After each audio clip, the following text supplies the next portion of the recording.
And I was a little tired of writing pop songs, so I thought this was a good chance to, do something different.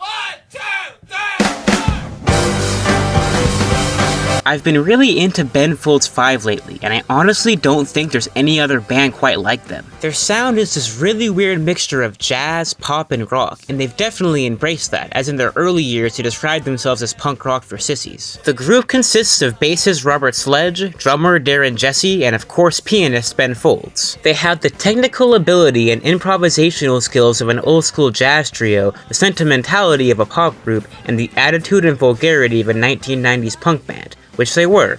Well, at least for their first two records. With their third record, they did something starkly different.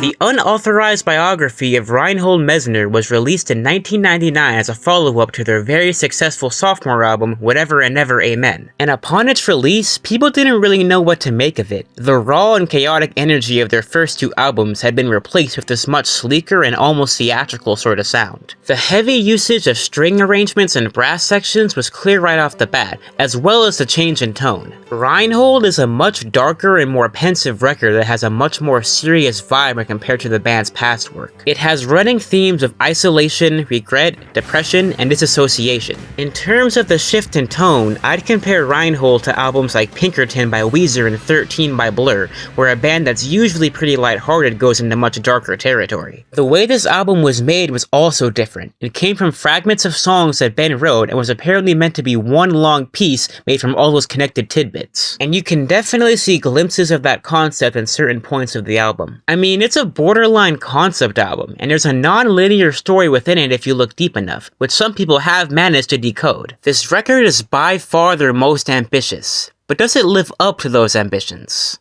Well, I should warn you. Narcolepsy immediately clues you into the fact this is not going to be the kind of album you'd expect from this band. It's by far their least in-your-face opener. I mean, their first two records started out like this. Very aggressive and loud piano rock songs, but Narcolepsy really said, nah, I'm gonna do my own thing, and gave us this absolutely gorgeous piece. This song is maximalist in every sense of the word, and has a real grand sound to it that almost sounds like the beginning of a musical. We get this minute-long intro with a very classical-sounding piano melody, which eventually gets echoed by these strings when the whole band kicks in. Afterwards, we get the first verse, which has lyrics that shine in their simplicity. In a certain sense, this song is about emotional detachment, being numb, feeling nothing, and just coasting through life. And the floaty feeling this song has adds a lot to that vibe. My favorite part has absolutely got to be that bridge. The lyrical themes really shine during this part, and we get some of the most emotional and oppressive vocals Ben has ever done, especially when he screams,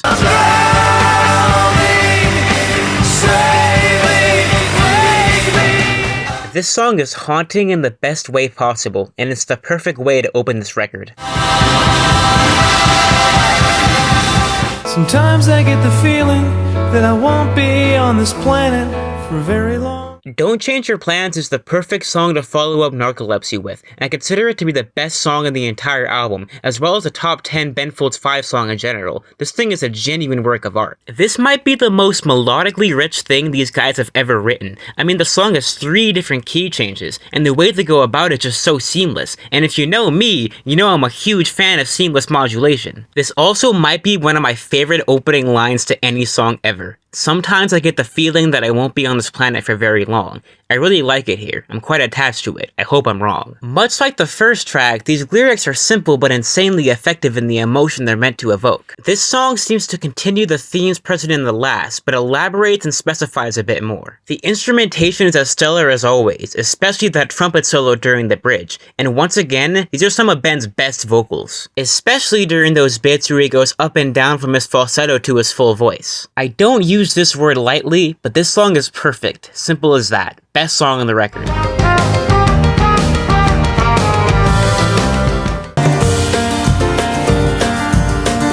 Mess is a good song. Is it as outstanding as the first two? I mean, not really, but those two are pretty impossible to top, so I'll give credit where credit is due. It definitely does keep the vibe and themes of the album going, and continues the story that was set up in the last track. Don't Change Your Plans was about grappling with conflicting feelings of whether you should be where you feel you belong at the cost of losing someone you thought you belonged with. And Mess basically gives us the aftermath of that decision, as in many ways, it definitely is a breakup song, albeit a bit more subtle about it. At its core, the song is about the loss of innocence, and the looming shadow of fear and regret that creeps over you as you get older and live with your mistakes. All alone as I've learned to be in this mess I have made.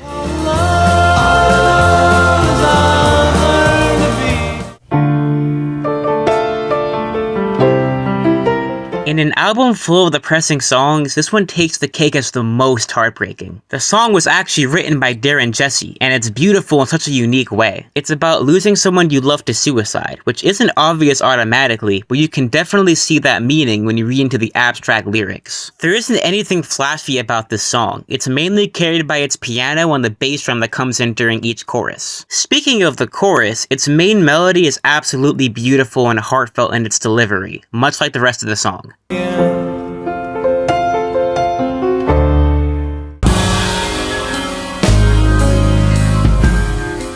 This one's pretty short, which would make it seem like it functions more as an interlude than a song, but I definitely think that would be selling it short, cause this song is gorgeous despite it being so brief. There aren't that many lyrics besides a pretty quick verse right at the beginning. The real meat of this song is that piano solo. When you think of a Ben Folds 5 piano solo, you probably imagine something like the ending of Underground or Uncle Walter, something really fast-paced and energetic. This one's the exact opposite and still works perfectly. Hospital Song is good for what it is, and it segues perfectly into the next track. Well, I thought about the army. Dad said, son, you're fucking high. If you know any song from this band already, there's a good chance it's either Brick or this one, Army. Unlike most songs in this album, this one gets right into it. This track and the one right after it are anomalies on Reinhold, as they're significantly more upbeat and way less depressing than the rest. Army is such a fun song, especially live. It's no mystery why it's as popular as it is. There's this really fun instrumental bit with these back and forth trumpets, and whenever they play this song live, they have the audience sing this part, and it's become so iconic that people already know what to expect the second they start playing the song. Army is fantastic, no question. I've been thinking a lot today. Alright, from this point on, the album's pacing kinda takes a nosedive. Prior to this, all the songs felt like they belonged where they were and flowed together seamlessly, but the same cannot be said about Your Redneck Past. Now, does that mean I dislike Your Redneck Past? Absolutely not. I love this one. It's another one of my favorites on the album, actually. But I don't really think it belongs where it is. The only reason this song exists is because the label wanted the guys to write at least one more fun and lighthearted song because of how depressing and grim a lot of the album is. And they definitely delivered, but the transition from songs like Narcolepsy and Magic to a silly song like this is pretty jarring, to be honest. And sure, Army is a pretty fun song too, but it still has those melancholic undertones that make it fit really well where it is. There's a song later on the album that was clearly meant to be right after Army, but we'll get to that in a bit. Your Redneck Past is a great song, and lyrically I feel like it would fit pretty well in their first record. The chord progressions and key changes on this one are stellar. It's overall an insanely catchy song, and I love the bridge where they literally sing, "Sorry I'm American, I don't speak French," in French. That's something only this band would do, and I love it for that. Overall, I love Your Redneck Past, but it feels ever so slightly out of place. Show them all back home. I was thinking about This track is more of an interlude than a fully fledged song, but it's still interesting for what it is. It's basically just a voicemail from Ben's dad with a jazzy little instrumental jam in the background. Ben's dad was half asleep while recording it and had apparently taken a lot of cough syrup. Your most valuable possession is a charming little 1-minute number, but I'm still not fully sure about its place on the album. got here a little while.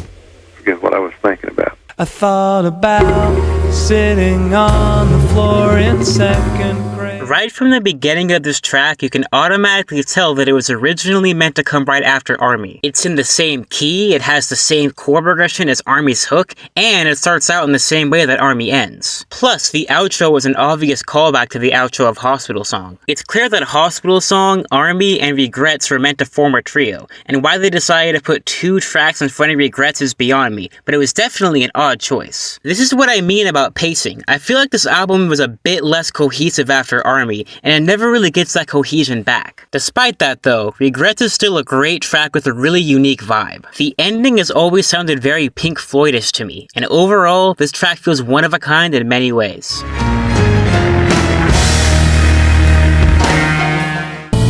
Jane be Jane. Jane is probably my second favorite song on the album. It's definitely very simple and isn't as emotionally deep as some other songs on the record, but I've always loved the quaint nature of it. It's charming in a similar way to Your Most Valuable Possession, but it feels like a much more fully fledged song. Ben plays more electric keys on this song than he does piano, which definitely sets it apart from most other tracks from this band. The chord progression is so jazzy and soulful, this could almost pass as a 70s era Stevie Wonder song. In general, I just love the vibe of this one, and I consider it to be a pretty underrated cut. You worry there might not be anything at all inside. Good night, good night.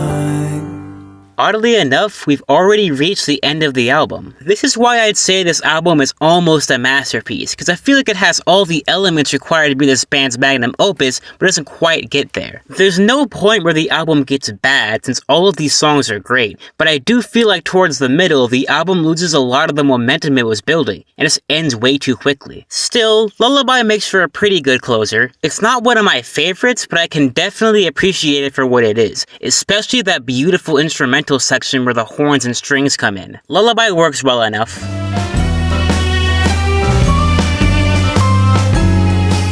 The unauthorized biography of Reinhold Messner is a great album with some really great songs. But in my opinion, it could have used a bit more time in the oven so it could be as fleshed out as possible. The ambition they had for this record was definitely commendable though, and there are some amazing moments on this thing. Anyway, that's enough out of me. Goodbye.